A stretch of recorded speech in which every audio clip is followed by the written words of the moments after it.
कक्षा 11 हिंदी। मैं आर.एस. प्रसाद आज आप लोगों को पाठ 5 गलता लोहा कराने जा रहा हूँ। इस गलते लोहे में जोशी जी ने जो है चरित्र चित्रण किया है दो गांव के बालकों का, जो कि लोहार के बच्चे हैं। एक शहर चला जाता है और एक गांव में रह करके अपना कार्यभार संभालता है। तो चलिए पहले इनका जीवन परिचय देख लेते हैं, क्या है कैसे हैं ये। तो पहले जीवन परिचय है ये शेखर जोशी जी का। तो शेखर जोशी जी का जन्म उत्तरांचल के अल्मोड़ा जिले के औलिया गांव में सितंबर 1932 में हुआ। इनकी प्रारंभिक शिक्षा अजमेर और देहरादून में हुई। इंटरमीडिएट की पढ़ाई के दौरान ही सुरक्षा विभाग में जोशी जी का EMI अप्रेंटिसशिप के लिए चयन हो गया। वहां वो सन 1986 तक सेवारत रहे। तत्पश्चात स्वैच्छिक रूप से त्याग पत्र कर स्वतंत्र लेखन में संलग्न है। इन्हें पहल सम्मान से सम्मानित किया गया। रचनाएं। शेखर जोशी कथा लेखन को दायित्वपूर्ण कर्म मानने वाले सुपरिचित कथाकार हैं। इनकी प्रमुख रचनाएं निम्नलिखित हैं। कहानी संग्रह कोसी का घटवार, 7 किलो, दाज्यू, हलवा, नौरंगी बीमार है, मेरा पहाड़। शब्द संग्रह चित्र देखिए कौन कौन से हैं। एक पेड़ की याद, यह किला ही है। शेखर जोशी की कहानियों का विभिन्न भारतीय भाषाओं में इसके अतिरिक्त जो है अंग्रेजी, पोलिश, चेक, रूसी और जापानी भाषाओं में अनुवाद हुआ है। उनकी सुप्रसिद्ध कहानी दाज्यू पर बाल फिल्म सोसाइटी द्वारा फिल्म का निर्माण भी हुआ है। साहित्यिक विशेषताएं देखते हैं इनकी। 20वीं सदी का 6वां दशक हिंदी कहानी के लिए युगांतकारी समय था। एक साथ कई युवा कहानीकारों ने अब तक चली आती कहानियों के रंग ढंग से अलग तरह की कहानियां लिखनी शुरू की और देखते देखते कहानी की विधा साहित्य जगत में केंद्र में आ खड़ी हुई। उस पूरे उठान को नाम दिया गया नई कहानी आंदोलन। इस आंदोलन के बीच उभरी हुई प्रतिभाओं में शेखर जोशी का स्थान अन्यतम है। उनकी कहानियां नई कहानी आंदोलन के प्रगतिशील पक्ष का प्रतिनिधित्व करती है। समाज का मेहनतकश और सुविधाहीन तबका उनकी कहानियों में जगह पाता है। निहायत सहज एवं आडंबरहीन भाषा शैली में वे सामाजिक यथार्थ के बारीक नुक्तों को पकड़ते हैं और प्रस्तुत करते हैं। उनके संरचना संसार में से गुजरते हुए समकालीन जनजीवन की बहुविधा विडंबनाओं को महसूस किया जा सकता है। ऐसा करने में उनकी प्रगतिशील जीवन दृष्टि और यथार्थ बोध का बड़ा योगदान रहा है। वस्तुतः जोशी जी की कहानियों ने न सिर्फ उनके प्रशंसकों की लंबी जमात खड़ी की, अपितु नई कहानी की पहचान को भी अपने तरीके से प्रभावित किया है। शेखर जोशी नई कहानी के कहानीकार हैं। उनकी कहानियों में आधुनिक जीवन के यथार्थ का मार्मिक चित्रण हुआ है। गलता लोहा जोशी जी की कहानी कला का प्रतिनिधि नमूना है। इसमें उन्होंने जातीय अभिमान के पिघलने और उसे रचनात्मक कार्य में ढलते दिखाया है। कहानी का सारांश इस प्रकार है। चलो कहानी देख लेते हैं इसमें क्या सारांश दिया हुआ है इसका। तो मोहन के पिता वंशीधर ने जीवन भर पुरोहित की। अब वृद्धावस्था में उन्हें कठिन श्रम व व्रत उपवास नहीं होता। उन्हें चंद्र दत्त के यहाँ रुद्री पाठ करने जाना था, परंतु जाने के लिए तबीयत ठीक नहीं है। मोहन उनका आशय समझ गया, लेकिन पिता का अनुष्ठान कर पाने में वह कुशल नहीं है।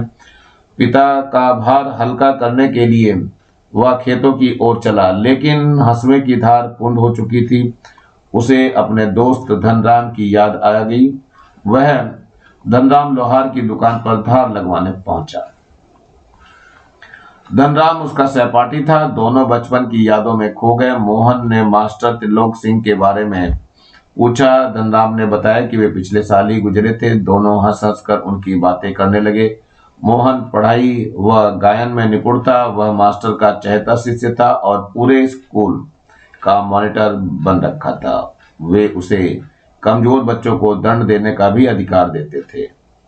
धनराम ने मोहन से मास्टर के आदेश पर डंडे खाए थे। धनराम उनके प्रति स्नेह व आदर भाव रखता था,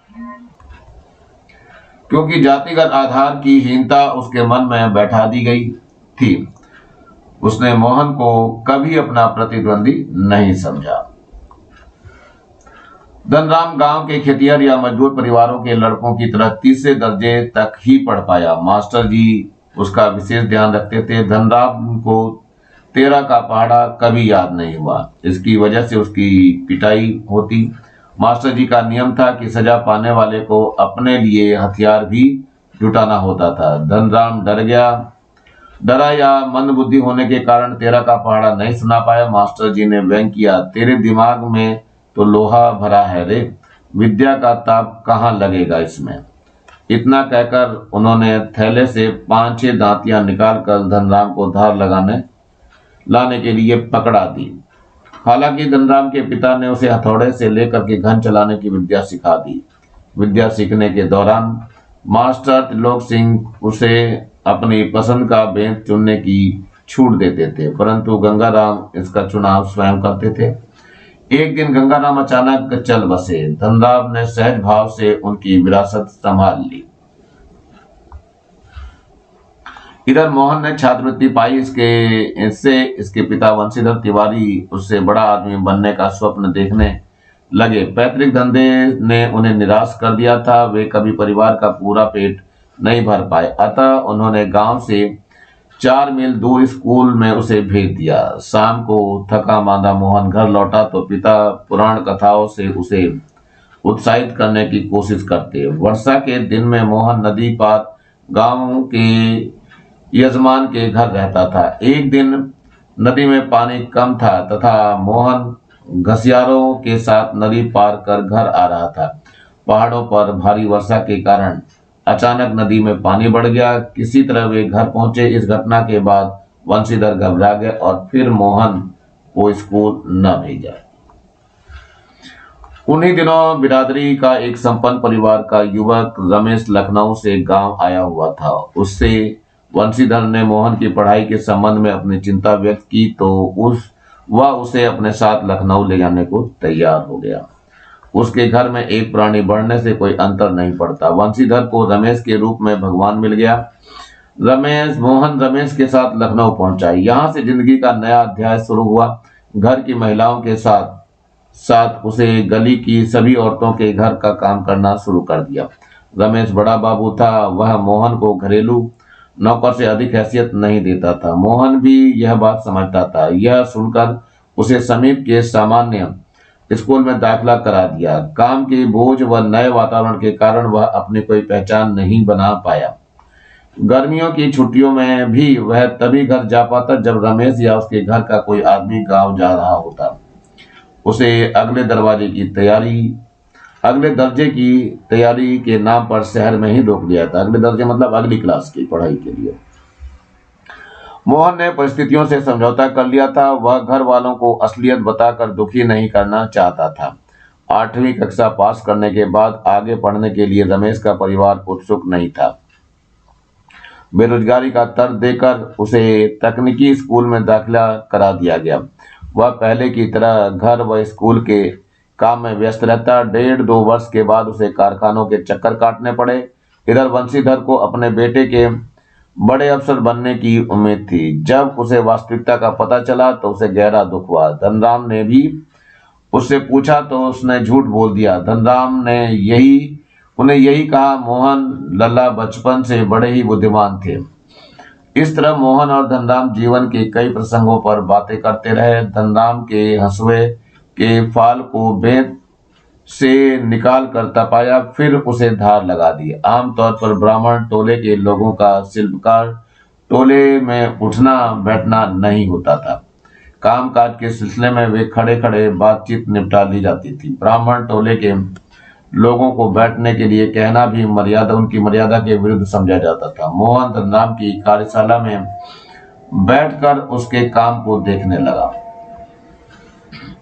धनराम अपने काम में लगा रहा। वह लोहे की मोटी छड़ को भट्टी में गलाकर गोल बना रहा था, किंतु वह छड़ निहाई पर ठीक से फंस नहीं पा रही थी। इस कारण लोहा ठीक ढंग से मुड़ नहीं पा रहा था। यह देखकर मोहन अपनी जगह से उठा। उसने कुशलतापूर्वक लोहे को स्थिर किया तथा नपी तुली चोटों से छड़ को पीटते पीटते गोल बना दिया।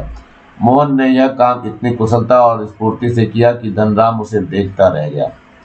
धनराम को इससे भी बड़ी हैरानी इस बात पर हुई कि ब्राह्मण लड़के ने लोहार का काम कैसे स्वीकार कर लिया। मोहन इन सब बातों से बेलाग होकर लोहे के छल्ले की गोलाई को जांच रहा था। उसकी आंखों में सृजन की चमक थी एवं प्रशंसा पाने का भाव था। अब इसमें शब्दार्थ यही इसका वो था सारांश। बच्चों अब आते हैं शब्दार्थों पे, जरा थोड़ा देख लेते हैं। पुरोहित, पुरोहित क्या होते हैं? पुरोहित जो है धार्मिक कृत्यों को करने वाला है, यानी कि पुरोहित का व्यवसाय है अपना पंडित धर्म का। पुरोहित का भाव है। निष्ठा क्या होती है? लगन है, श्रद्धा है, विश्वास है, एकाग्रता, दृढ़ता। रुद्री पाठ यानी भगवान शंकर की आराधना का प्रकार है। धौंकनी लोहार या सुनार की आग दहकाने वाली लोहे या बांस की नली होती है। कुशाग्र बुद्धि, तीक्ष्ण बुद्धि वाला। संटी मतलब पतली डंडी या छड़ी। प्रतिद्वंदी मुकाबला करने वाला। विपक्षी विरोधी या प्रतिपक्षी। विद्यावसानी पढ़ने में रुचि रखने वाला। घसियारे घास काटने का काम करने वाला। सेक्रेटेरिएट सचिवालय। त्रुटिहीन जिसमें कोई कमी न हो। अनायास अचानक। शिल्पकार छोटे मोटे काम करने वाला कारीगर।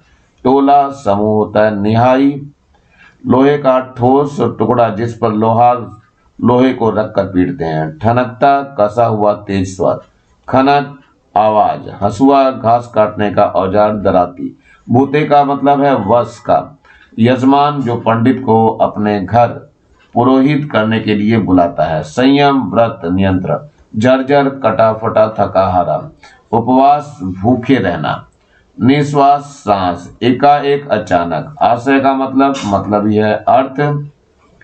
अनुष्ठान का मतलब धार्मिक कार्य है। गति मतलब कुशलता। अनुत्तरित बिना उत्तर पाए। कुंदन नष्ट या धारहीन।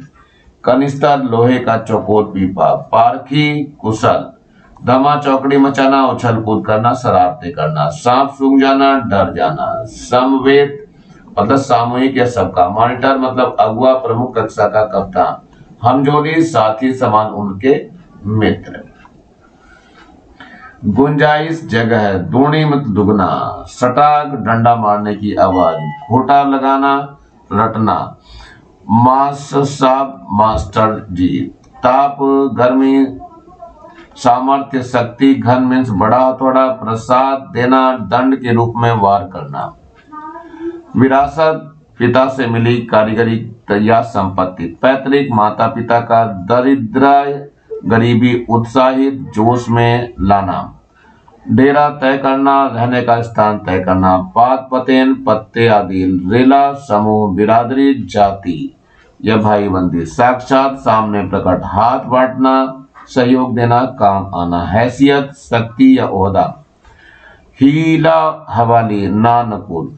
मेधावी प्रतिभाशाली या योग्य तेज। बंधी बधाई लीक पर चलना। एक परंपरा को ढोना। सामान्य जीवन जीना। चारा न होना उपाय न होना। मुद्दा विषय बाबत के बारे में। स्वप्न भंग सपना टूटना। फाल लोहे का हिस्सा। तत्काल तुरंत या शीघ्र। मर्यादा मान सम्मान। असमंजस दुविधा। संडसी लोहे को पकड़ने का कैंचीनुमा औजार। अभ्यस्त सदा हुआ। अभ्यास से संवार सुघड़। सुंदर आकार वाला। हस्तक्षेप दखल देना। आकस्मिक अचानक। अवाक मौन। हाथ डालना काम के लिए तैयार होना। संकेत संदेह या शक। धर्म संकट दुविधा। उदासीन परे हटकर अलग होकर। उदास होने का भाव। मुद्रा भाव या तेवर। सर्जक रचनाकार बनने वाला। स्पर्धा मुकाबला या प्रतियोगिता की होड़ जो है। चलिए देखते हैं आगे क्या है। आगे चलते हैं जरा। अब कुछ संदर्भ से कुछ प्रश्न उत्तर देंगे पैराग्राफ के। अब उनके उत्तर लिखेंगे। तो लंबे बेंट वाले हंसुए को लेकर के वह घर से इस उद्देश्य से निकला था कि अपने खेतों के किनारे उग आई कांटेदार झाड़ियों को काट छांट कर साफ कराएगा। बूढ़े बंशीधर जी के बूते का अब यह सब काम नहीं रहा। यही क्या, जन्म भर पुरोहित के बूते पर उन्होंने घर संसार चलाया था, वह भी अब वैसे कहाँ कर पाते हैं। यजमान लोग उनकी निष्ठा और संयम के कारण ही उन पर श्रद्धा रखते हैं। लेकिन बुढ़ापे का जर्जर शरीर अब उतना कठिन श्रम और व्रत उपवास नहीं झेल पाता। तो प्रश्न है बच्चों इसमें, मोहन घर के किस उद्देश्य के लिए निकला था? मोहन घर से किस उद्देश्य के लिए निकला था? दूसरा है, वंशीधर के लिए कौन सा कार्य कठिन हो गया? और नंबर 3 है, यजमान किस पर श्रद्धा रखते हैं तथा क्यों रखते हैं? तो इसके उत्तर की तरफ बढ़ते हैं बच्चों। ये उत्तर है, मोहन घर से लंबे बेंट वाला हंसुआ लेकर निकला। उसका उद्देश्य था कि इससे वह अपने खेतों के किनारे उग आई कांटेदार झाड़ियों को काट छांट कर साफ कर देगा।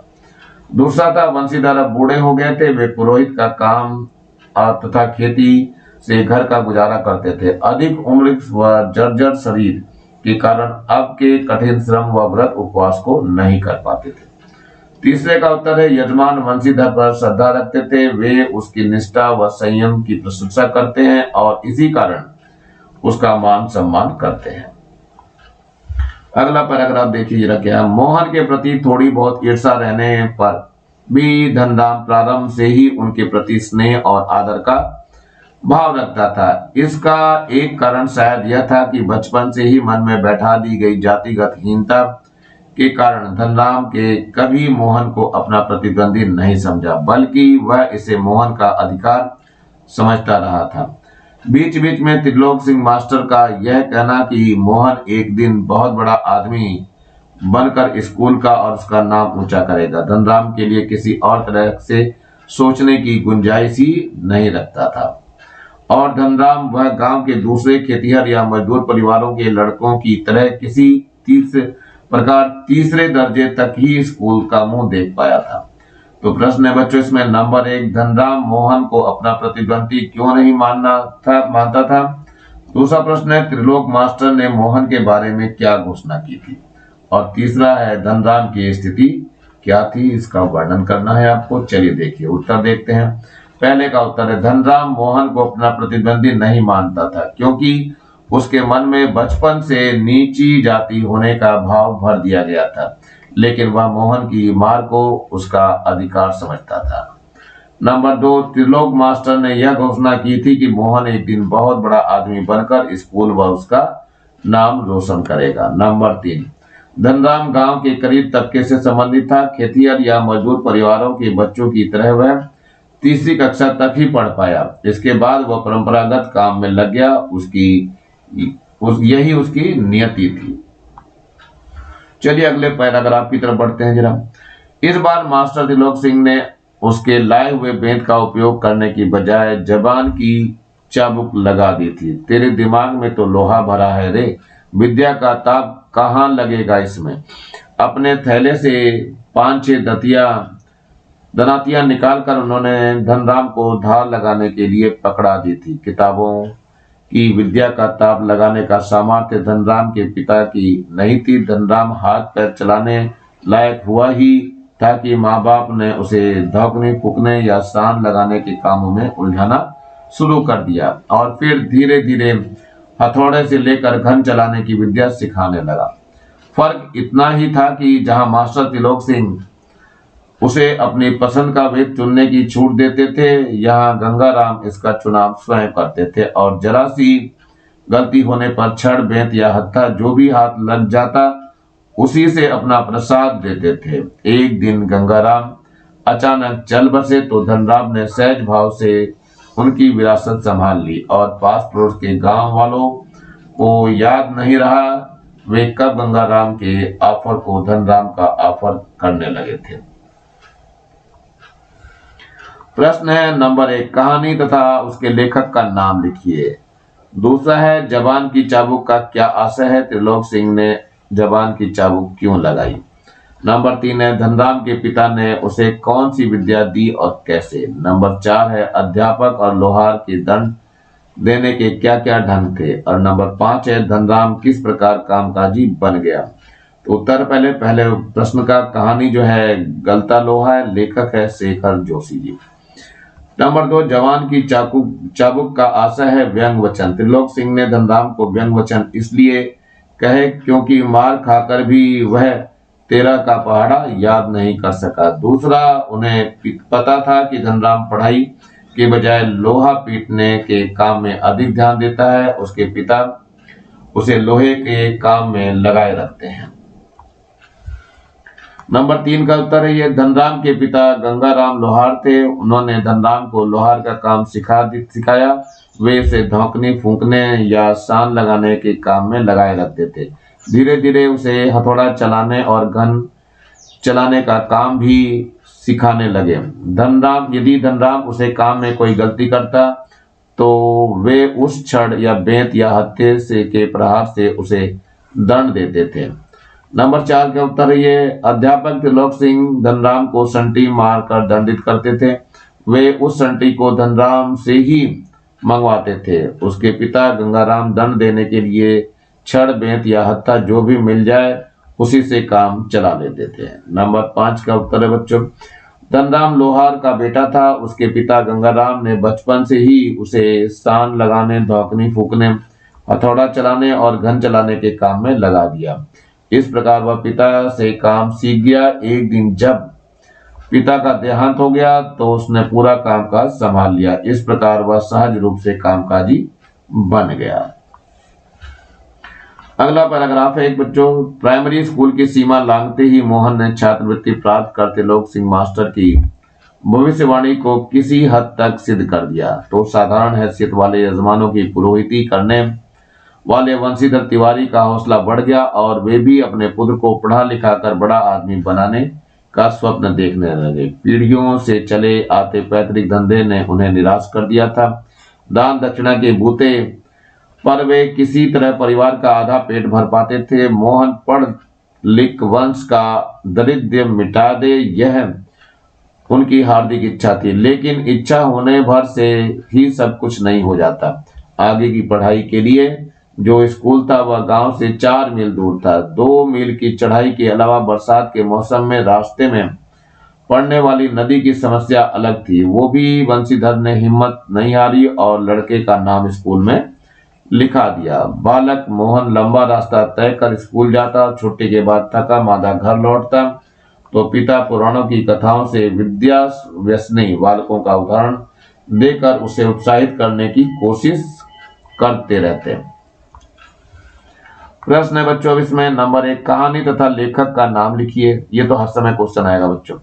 नंबर 2 त्रिलोक सिंह कौन थे, उन्होंने क्या भविष्यवाणी की थी, यह भविष्यवाणी किस प्रकार की सही थी सिद्ध हुई।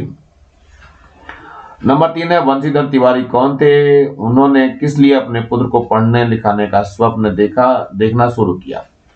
नंबर 4 है मोहन की पढ़ाई लिखाई में क्या कठिनाई थी। और नंबर 5 है वंशीधर तिवारी अपने पुत्र मोहन को कैसी हिम्मत बांधते थे और क्यों। तो प्रश्न है पहले का उत्तर है कहानी है गलता लोहा और लेखक हैं शेखर जोशी जी। नंबर 2 त्रिलोक सिंह विद्यालय में प्राइमरी। नंबर 2 का उत्तर है बच्चों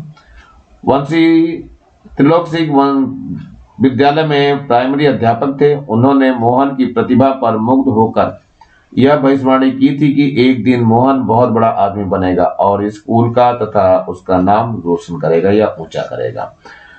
यह वह भविष्यवाणी की कुछ सीमा तक सिद्ध हुई। उसे प्राइमरी स्कूल उत्तीर्ण करने पर छात्रवृत्ति प्राप्त हुई। यह उसकी प्रतिभा का प्रमाण था। अगला है तीसरे का उत्तर वंशीधर तिवारी मोहन के पिता थे। वे व्यवसाय में पुरोहित थे। उन्होंने अपने पुत्र मोहन को पढ़ने लिखने का स्वप्न 2 कारणों से देखा। नंबर 1 मोहन प्रतिभाशाली था, उसे प्राइमरी स्कूल के बाद छात्रवृत्ति मिली थी। नंबर 2 वंशीधर पुरोहित के धंधे से संतुष्ट नहीं थे। उन्होंने उनका पेट आधा भी नहीं भर पाता था, उससे जो है उनका पेट आधा भी नहीं भर पाता था, इसलिए वे मोहन को पढ़ा लिखा कर परिवार की गरीबी को मिटाना चाहते थे। नंबर 4 का उत्तर है बच्चों मोहन की पढ़ाई लिखाई में कठिनाई यह थी कि प्राइमरी स्कूल के बाद उच्च विद्यालय गांव से 4 मील दूर था। उसका रास्ता बहुत कठिन था। वहां पहुंचने के लिए 2 मील की ऊंचाई पर चढ़ना पड़ता तथा बीच में एक नदी को पार करना पड़ता था। नंबर 5 है वंशीधर तिवारी अपने पुत्र मोहन की कठिनाई को देख रहे थे। उन्होंने 4 मील आ जाकर बुरी तरह थक जाता था। वंशीधर तिवारी उसे उत्साहित करने के लिए पुराणों की कथाएं सुनाते थे। उन कथाओं में विद्या वसने बालकों के हृदय प्रसंग होते थे। उन्हें सुनकर मोहन विद्या अध्ययन में लग जाता था। अगला पैराग्राफ है, इसमें बच्चों देखो, वंशीधर को जैसे रमेश के रूप में साक्षात भगवान मिल गए हों, उनकी आंखों में पानी छलकने लगा। भरे गले से वे केवल इतना ही कह पाए कि बिरादरी का यही सहारा होता है। छुट्टियां शेष होने पर रमेश वापस लौटा तो माँ बाप और अपने गांव की दुनिया से बिछुड़कर सहमा सहमा सा मोहन भी उसके साथ लखनऊ आ पहुंचा। अब मोहन की जिंदगी का एक नया अध्याय शुरू हुआ। घर की दोनों महिलाओं, जिन्हें वह चाची और भाभी कहकर पुकारता था, का हाथ बटाने के अलावा धीरे धीरे वह मोहल्ले की सभी चाचियों और भाभियों के कामकाज में हाथ बटाने का साधन बन गया। प्रश्न है इसमें नंबर 1, वंशीधर को रमेश में साक्षात भगवान के दर्शन क्यों हुए। नंबर 2 है, रमेश के घर मोहन के साथ कैसा व्यवहार किया जाता था। और नंबर 3 है, लखनऊ में मोहन का समय कैसे बीता। चलिए उत्तर की तरफ बढ़ते हैं बच्चों। ये उत्तर है, पहले का उत्तर है ये। वंशीधर तिवारी अपने पुत्र मोहन को आगे पढ़ाना चाहते थे, परंतु उनके पास इसका सामर्थ्य नहीं था। अतः जब रमेश ने मोहन की पढ़ाई लिखाई के लिए उसे अपने साथ लखनऊ भेजने के लिए कहा तो मानो वंशीधर तिवारी के मन की मुराद पूरी हो गई। इसलिए उन्हें रमेश में साक्षात भगवान के दर्शन हुए। नंबर 2 की बात करो उत्तर के लिए।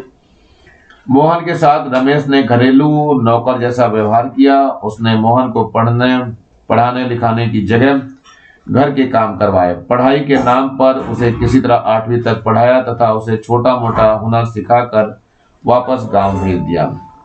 नंबर 3, लखनऊ में पढ़ने गए मोहन का समय अत्यधिक कष्टों में बीता। वहां जाते ही मोहन के साथ नौकरों जैसा व्यवहार किया गया। कहने को तो वह घर का बालक था और घर की महिलाओं को भाभी और चाची कहकर संबोधित करता था, परंतु सभी उसे अपना अपना काम करवाते थे। ये एक और पैराग्राफ है। औसत दफ्तरी बड़े बाबू की हैसियत वाले रमेश के लिए मोहन को अपना भाई बिरादर बतलाना अपने सम्मान के विरुद्ध जान पड़ता था और उसे घरेलू नौकर से अधिक हैसियत वह नहीं देता था। इस बात को मोहन भी समझने लगा था। थोड़ी बहुत हिला हवाली करने के बाद रमेश ने निकट के ही एक साधारण से स्कूल में उसका नाम लिखवा दिया, लेकिन एकदम नए वातावरण और रात दिन के काम के बोझ के कारण गांव का वह मेधावी छात्र शहर के स्कूली जीवन में अपनी कोई पहचान नहीं बना पाया। उसका जीवन एक बंधी बंधाई लीक पर चलता रहा। साल में एक बार गर्मियों की छुट्टी में गांव जाने का मौका भी तभी मिलता जब रमेश या उसके घर का कोई प्राणी गांव जाने वाला होता, वरना उन छुट्टियों को भी अगले दर्जे की तैयारी के नाम पर उसे शहर से ही गुजार देना पड़ता था। अगले दरवाजे की तैयारी तो बहाना भर थी। सवाल रमेश और उसकी गृहस्थी का सुविधा असुविधा का था। मोहन ने परिस्थितियों से समझौता कर लिया था क्योंकि और कोई चारा भी नहीं था।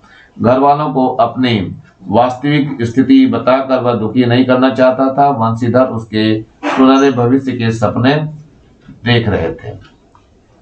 चलिए प्रश्नों की तरफ चलते हैं। नंबर 1 प्रश्न है, रमेश की नजरों में मोहन की क्या कीमत थी। और नंबर 2, गांव का मेधावी मोहन शहर के विद्यालय में अपनी पहचान क्यों नहीं बना पाया। और नंबर 3 प्रश्न है, मोहन ने अपनी परिस्थितियों से समझौता क्यों कर लिया। उत्तर की तरफ बढ़ते हैं बच्चों। पहले का उत्तर है इसमें, रमेश दफ्तर के बड़े बाबू के पद पर शहर में कार्यरत था। मोहन को अपनी बिरादरी का भाई बंधु मानना उसे अपने सम्मान के विरुद्ध लगता था, इसलिए वह मोहन को एक नौकर की तरह रखता और नौकर ही समझता था। रमेश के घर में मोहन की हैसियत एक घरेलू नौकर से अधिक नहीं थी। नंबर 2 का उत्तर है, गांव का मेधावी मोहन लखनऊ शहर में रमेश के घर आकर एक नौकर बन गया था। उसे घर का अत्यधिक काम करना पड़ता था, जिस कारण उसे पढ़ने के लिए समय भी नहीं मिल पाता था। यही वजह थी कि शहर में वह न तो अपनी प्रतिभा का प्रदर्शन कर पाया और न ही स्कूल में अपनी पहचान बना पाया। नंबर 3, मोहन जानता था कि उसके पिता साधनहीन है। उसके पास उसे पढ़ने के लिए संसाधनों की कमी है। अपने घर की दीन स्थिति के कारण वह लखनऊ की अपनी वास्तविक स्थिति को उजागर करके उन्हें दुखी भी नहीं करना चाहता था। इसी कारण मोहन ने लखनऊ की नई परिस्थितियों से समझौता कर लिया। चलते हैं 7वें पैराग्राफ है इसमें। लोहे की एक मोटी छड़ को भट्टी में गलाकर धनराम गोलाई से मोड़ने की कोशिश कर रहा था। एक हाथ में सणसी पकड़कर जब दूसरे हाथ से हथौड़े की चोट मारता तो निहाई पर ठीक घाट में सिरा न फंसने के कारण लोहा उचित ढंग से मुड़ नहीं पा रहा था। मोहन कुछ देर तक उसे काम करते हुए देखता रहा, फिर जैसे अपना संकोच त्याग कर उसे दूसरी पकड़ से लोहे को स्थिर कर लिया और धनराम के हाथ से हथौड़ा लेकर नपी तुली चोट मारते अभ्यस्त हाथों से धौंकनी फूंककर लोहे को दोबारा भट्टी में गर्म करते और फिर निहाई पर रखकर उसे ठोकते पीटते सुघड़ गोल का रूप दे डाला। प्रश्न है इसमें नंबर 1, मोहन धनराम के ऑफर क्यों गया था? मोहन धनराम के ऑफर क्यों गया था? उस समय धनराम किस काम में तल्लीन था? नंबर 2 है धनराम अपने काम में सफल क्यों नहीं हो रहा था? और नंबर 3 है मोहन ने धनराम का अधूरा काम कैसे पूरा किया? चलिए उत्तरों की तरफ चलते हैं बच्चों। तो ये है उत्तर नंबर 1।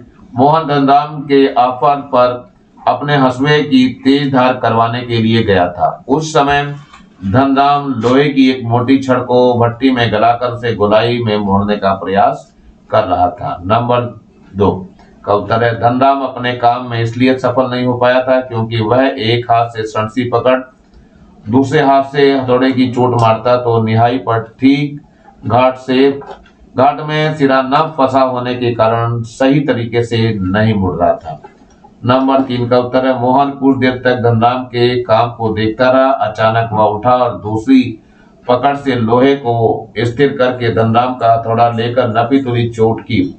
इसके बाद उसने स्वयं धौंकनी फूंककर लोहे को दोबारा भट्टी में गर्म किया और फिर निहाई पर रखकर उसे ठोक पीटकर सुघड़ गोल में बदल दिया। एक और पैराग्राफ है। मोहन का यह हस्तक्षेप इतनी फुर्ती और आकस्मिक ढंग से हुआ था कि धनराम को चूक का मौका ही नहीं मिला।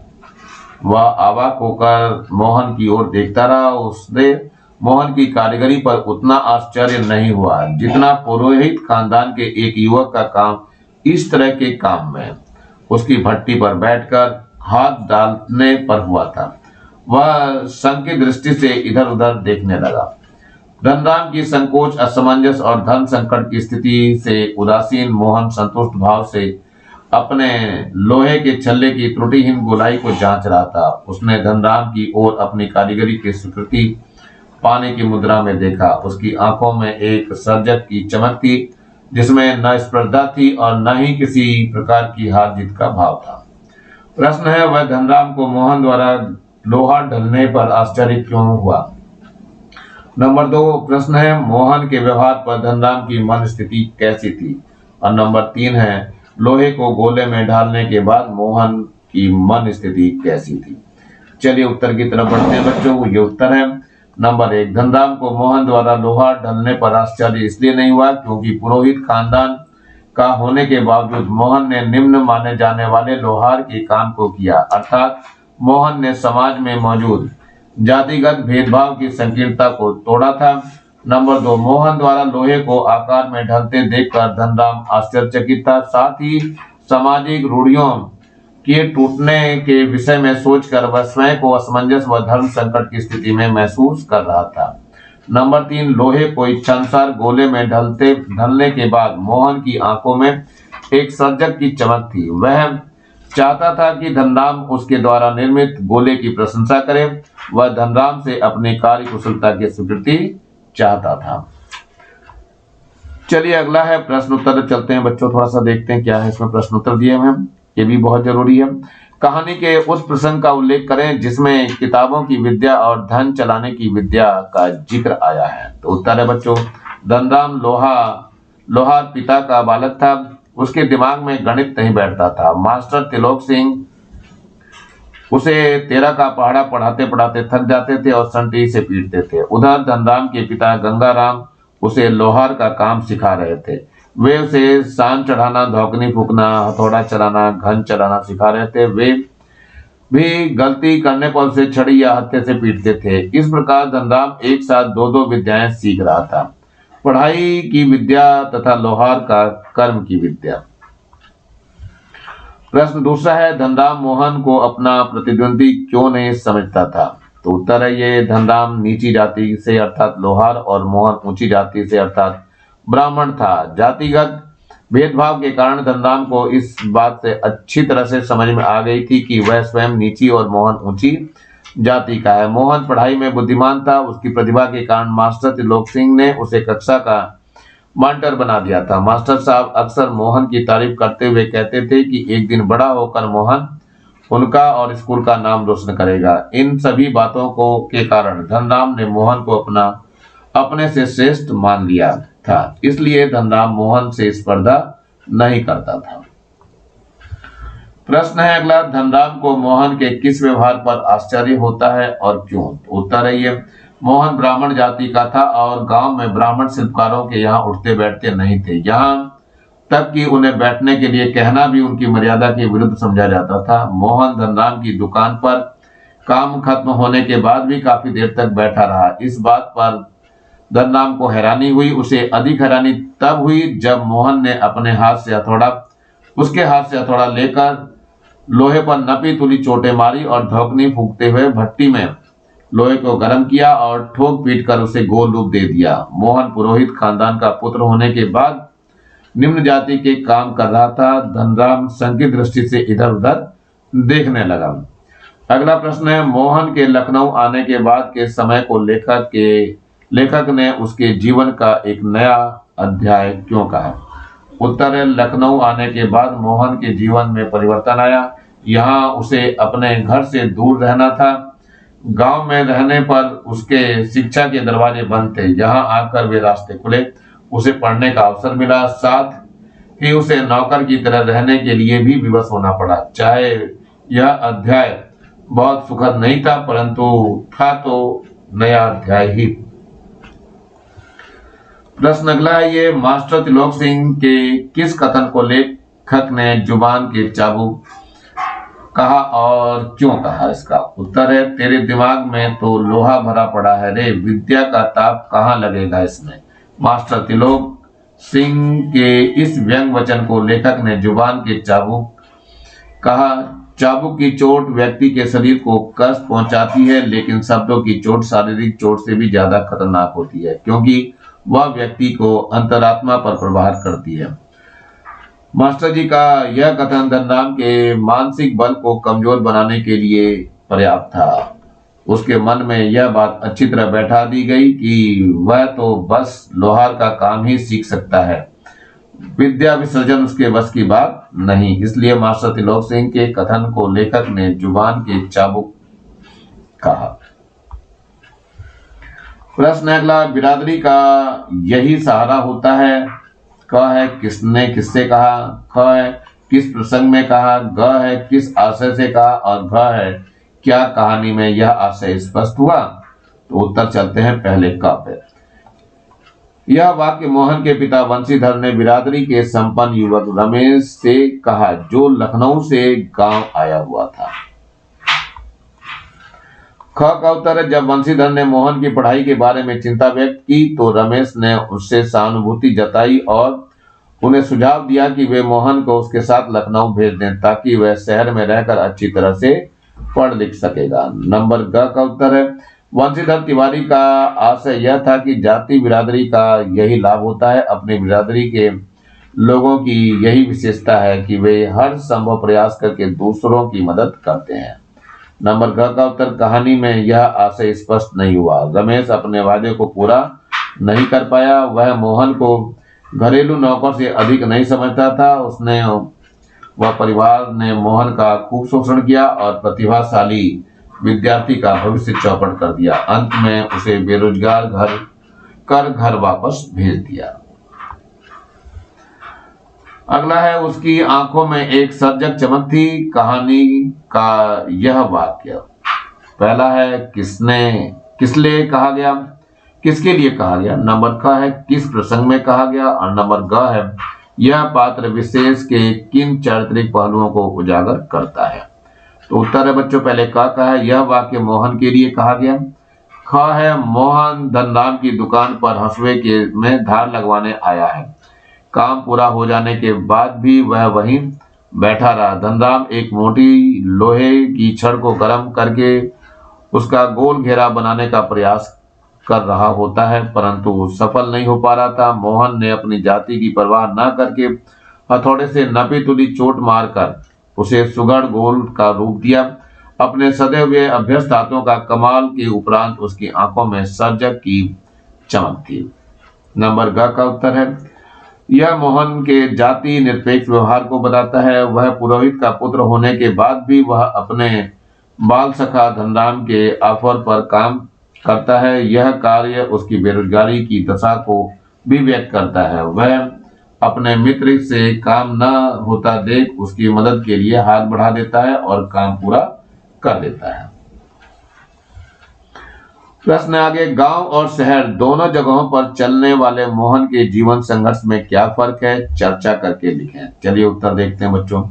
मोहन का जीवन संघर्षों से भरा हुआ था। गांव में उसे साधनहीनता एवं प्राकृतिक बाधाओं का संघर्ष झेलना पड़ा। अपने घर के आसपास विद्यालय न होने के कारण उसे 2 मील की ऊंचाई चढ़कर नदी को पार करके अपनी पढ़ाई करनी पड़ रही थी। शहर में इस प्रकार की बाधा तो नहीं थी, लेकिन संघर्ष और कठिनाइयां उसे वहां और ज्यादा झेलनी पड़ी। रमेश बाबू के यहाँ उसे दिन भर नौकर की तरह काम करना पड़ता था। उसे हर परिस्थिति से समझौता करना पड़ रहा था। जिस पढ़ाई की उम्मीद लेकर वह गांव से शहर आया था, वहां उसे वह नहीं मिल सकी। पढ़ाई के नाम पर साधारण से स्कूल में वह 8वीं तक पढ़ाई कर सका, जिससे वह मेधावी छात्र का उज्जवल भविष्य अंधकारमय हो गया। प्रश्न है, एक अध्यापक के रूप में त्रिलोक सिंह का व्यक्तित्व आपको कैसा लगता है? अपनी समझ में उसकी खूबियों और खामियों पर विचार करें। तो उत्तर है बच्चों, मास्टर त्रिलोक सिंह एक परंपरागत अध्यापक हैं। वे बच्चों को मार पीट कर पढ़ाई करने में विश्वास रखते हैं। बच्चों को डांटना, पीटना और कटु वचन कहना मानो उनका अधिकार है। वे धनराम पर तीनों तरीके आजमाते हैं। मास्टर जी के मन में जातिगत उच्चता और निजता का भाव भी गहरे बैठा हुआ है, इसलिए वे मोहन को प्रेम करते हैं तथा धनराम का तिरस्कार करते हैं। धनराम के दिमाग में लोहा होने का व्यंग वचन कहना शोभनीय नहीं कहा जा सकता। वे धनराम से मुफ्त में दरातियों पर धार लगवाते हैं, उसकी भी प्रशंसा नहीं की जा सकती। मास्टर त्रिलोक सिंह बच्चों को पढ़ाने, लिखाने, सिखाने और आगे बढ़ाने में रुचि लेते हैं। उनके तरीके अशोभनीय हो सकते हैं, किंतु शिक्षा कर्म में उनकी निष्ठा सच्ची है। प्रश्न है अगला, गलता लोहा कहानी का एक अंत एक खास तरीके से होता है। क्या इस कहानी का कोई अन्य अंत हो सकता है? चर्चा करें। उत्तर, इस कहानी का अंत इसे प्रारंभ में से जोड़ता है, इसलिए यह खास है। यदि कहानी के अंत में यह स्पष्ट कर दिया गया होता कि मोहन हसुआ पर धार चढ़वाकर खेती करने निकल पड़ता है या लोहे के कार्य में ही रुचि रखते हुए जातिगत पारंपरिक व्यवसाय की रूढ़ी से स्वयं को पूरी तरह मुक्त कर देता है, तो यह निष्कर्षात्मक कहानी होती है। लेकिन इसमें पाठकों को सोचने समझने की अधिक मुद्दा नहीं मिलता। लोहे की छड़ को गोल करना एक आकस्मिक साहस का व्यवहार है। यदि वहां पर उसके पिता या गांव के किसी सम्मानित वृद्ध व्यक्ति द्वारा उसे शाबाशी देते हुए कहानी का अंत किया गया होता, तो शायद कहानी का संदेश और भी अच्छा हो सकता था। प्रश्न है, पाठ में निम्नलिखित शब्द लौह कर्म से संबंधित हैं, किसका क्या प्रयोजन है? शब्द के सामने लिखिए। जैसे नंबर 1 है धौंकनी, नंबर 2 है दनाती, फिर सणसी, फिर ऑफर, फिर हथौड़ा। उत्तर देखते हैं। नंबर 1 धौंकनी, यह आग को सुलगाने और धधकाने में काम आती है। नंबर 2 है दनाती, दराती मूलतः खेतों में घास या फसल काटने के काम आती है। लोहार मुख्य रूप से दराती जैसे औजार बनाते हैं। नंबर 3 है सड़ती, लोहे की 2 छड़ों से बना हुआ कैंची नुमा औजार, जिससे लोहार गर्म छड़ें, बटलोई आदि पकड़ते हैं। नंबर 4 है आफर, भट्टी या लोहार की दुकान है। नंबर 5 है हथौड़ा, लोहे पीटने के काम आने वाला औजार है। अगला प्रश्न देखिए, पाठ में काट छांट कर जैसे कई संयुक्त क्रिया शब्दों का प्रयोग हुआ है। कोई 5 शब्द पाठ से चुनकर लिखिए और अपने वाक्यों में प्रयोग कीजिए। तो पहला है, यहाँ पे देखिए नंबर 1 है उलट पलट। जब मैं घर पहुंचा तो देखा कि चोर घर में घुसकर सामान उलट पुलट रहे थे। नंबर 2, उठा पटक करना। जब मास्टर जी कक्षा में पहुंचे तो सारे बच्चे आपस में उठा पटक कर रहे थे। नंबर 3, पढ़ लिख कर। मोहन के पिता चाहते थे कि मोहन पढ़ लिख करके बड़ा आदमी बने। नंबर 4, थका मांदा। मोहन थका मांदा घर पहुंचा था तो उसके पिता उसे पुराणों की कहानियां सुनाकर प्रेरित किया करते थे। नंबर 5 है खा पी कर। मोहन रोज सुबह खा पी कर स्कूल जाता था। अगला प्रश्न है, भूते का प्रयोग पाठ में 3 स्थानों पर हुआ है, उन्हें छांट कर लिखिए और जिन संदर्भों में इसका प्रयोग है उस संदर्भ में उसे स्पष्ट कीजिए। तो उत्तर है पहले नंबर 1, बूढ़े बंशीधर के भूते का अब यह सब काम नहीं रहा। इसका अर्थ है वश का यानी सामर्थ्य का या बस का, अर्थात अब बूढ़े वंशीधर सब पुरोहित का काम करने योग्य नहीं रहे, उनके शरीर में अधिक शक्ति नहीं रही। नंबर 2, यही क्या जन्म भर जिस पुरोहित के बूते पर उन्होंने घर संसार चलाया था वह भी अब वैसे कहाँ कर पाते हैं। तो यहाँ बूते पर का अर्थ है आश्रय या सहारे पर। नंबर 3 पे बात कर लो, दान दक्षिणा के बूते पर वे किसी तरह परिवार का आधा पेट भर पाते थे। तो यहाँ पर बूते का अर्थ है सहारे या बल पर। अगला प्रश्न है, मोहन थोड़ा दही तो ला दे बाजार से। मोहन ये कपड़े धोबी को दे तो आ। मोहन 1 किलो आलू तो ला दे। ऊपर के वाक्यों में मोहन को आदेश दिए गए हैं, इन वाक्यों में आप सर्वनाम का इस्तेमाल करते हुए उन्हें दोबारा लिखिए। तो उत्तर है बच्चों ये, आप थोड़ा दही तो ला दें बाजार से, आप ये कपड़े धोबी को दे तो आए, आप 1 किलो आलू तो ला दें। चलिए आगे देखते हैं अगला प्रश्न, मास्टर तिलोक सिंह मोहन पर क्यों मुग्ध थे। उत्तर है मास्टर तिलोक सिंह मोहन की प्रतिभा और उसकी उच्च पारिवारिक पृष्ठभूमि के कारण उस पर मुग्ध थे। उन्हें मोहन की निम्नलिखित बातें पसंद थी। नंबर 1, मोहन मेधावी छात्र था, उसकी बुद्धि प्रखर थी। नंबर 2, वह अच्छा गायक भी था। नंबर 3, वह पुरोहिती खानदान का ब्राह्मण बालक था। और नंबर 4, उसमें नेतृत्व का गुण था। और नंबर 5, वह आज्ञाकारी था। प्रश्न है, पहाड़ी गांवों की समस्याओं पर प्रकाश डालिए। उत्तर है, पहाड़ी गांवों का रहन सहन अत्यंत कठिन होता है, वहां के रास्ते ऊंचे नीचे होते हैं, बीच में नदियां पड़ती हैं, बदलते मौसम के साथ वहां का आवागमन बाधित होता है। जब नदियों में जल भर आता है तो वहां का जनजीवन मानो ठहर सा जाता है। पहाड़ी बच्चों को विद्यालय जाने के लिए काफी परिश्रम करना पड़ता है। अगला प्रश्न है, वंशीधर तिवारी ने मोहन को पढ़ने के लिए लखनऊ क्यों भेजा। उत्तर है बच्चों ये, मोहन के गांव के समीप कोई विद्यालय नहीं था। मोहन के पिता वंशीधर इतने संपन्न नहीं थे कि वे अपने पुत्र को छात्रावास में रखकर पढ़ा सके। मोहन पढ़ाई लिखाई में होनहार था, उसे पिता वंशीधर उच्च शिक्षा दिलाना चाहते थे। लखनऊ से रमेश बाबू आए और वंशीधर से अपने साथ लखनऊ ले जाकर पढ़ाने की बात की, इसलिए लखनऊ भेजने के लिए तुरंत वंशीधर तैयार हो गए। प्रश्न है, पाठ के आधार पर वंशीधर के चरित्र पर प्रकाश डालिए। तो उत्तर है ये, वंशीधर तिवारी पुरोहित का कार्य करते हैं, वे ब्राह्मण हैं, श्रम साधना व्रत उपवास कर उनके जीवन के अभिन्न अंग हैं। समाज के लोग उनका खूब आदर सम्मान करते हैं।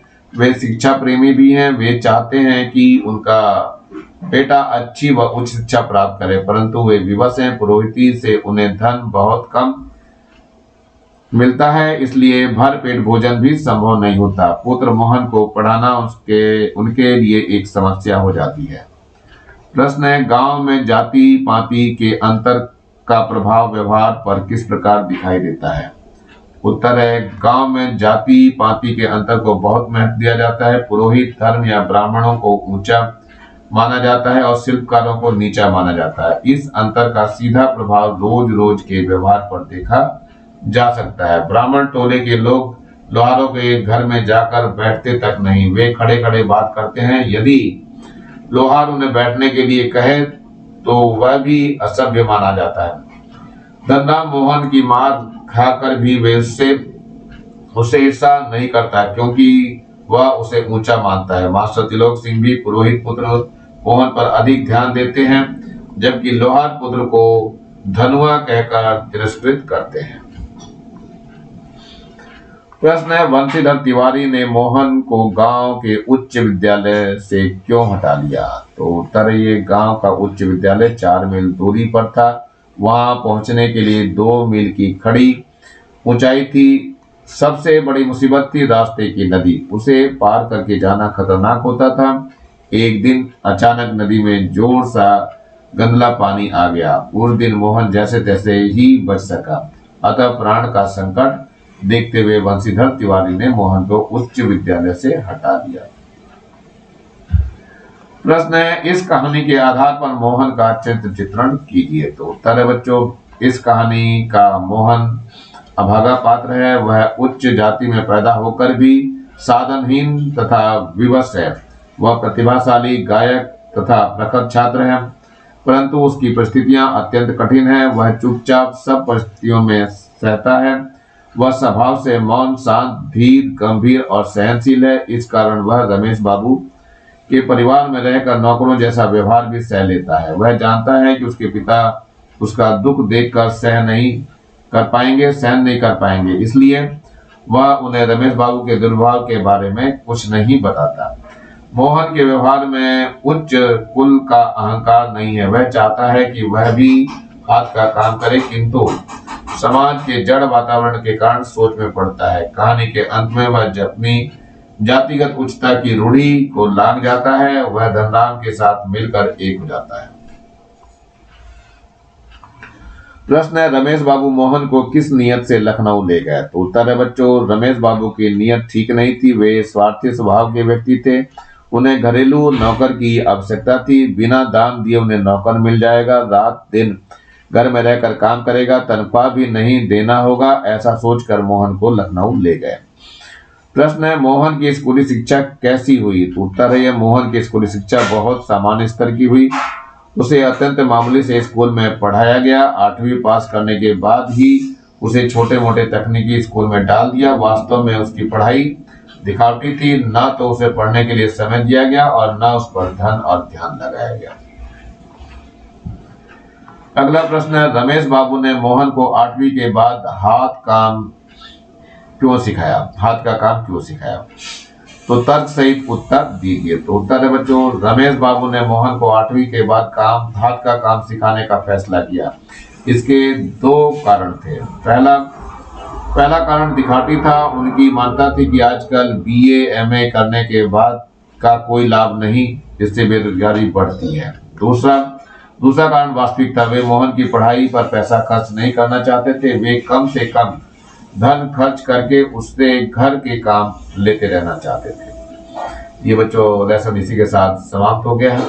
और नीचे आपको ये लाल रंग का बटन दिखाई दे रहा है, इसको जरूर दबा के सब्सक्राइब करें, मेरे चैनल को लाइक करें और कमेंट सेक्शन में कमेंट्स जरूर करें आप लोग। और ज़्यादा से ज़्यादा बच्चों को शेयर करें, जिससे ज़्यादा बच्चों को फायदा हो सके। और इस बेल आइकन को भी दबा लें, जिससे मैं नया वीडियो डालूं तो उसका नोटिफिकेशन आप लोग को तुरंत मिल सके। मेरे चैनल को देखने के लिए आप लोगों का बहुत बहुत आभार व्यक्त करता हूँ।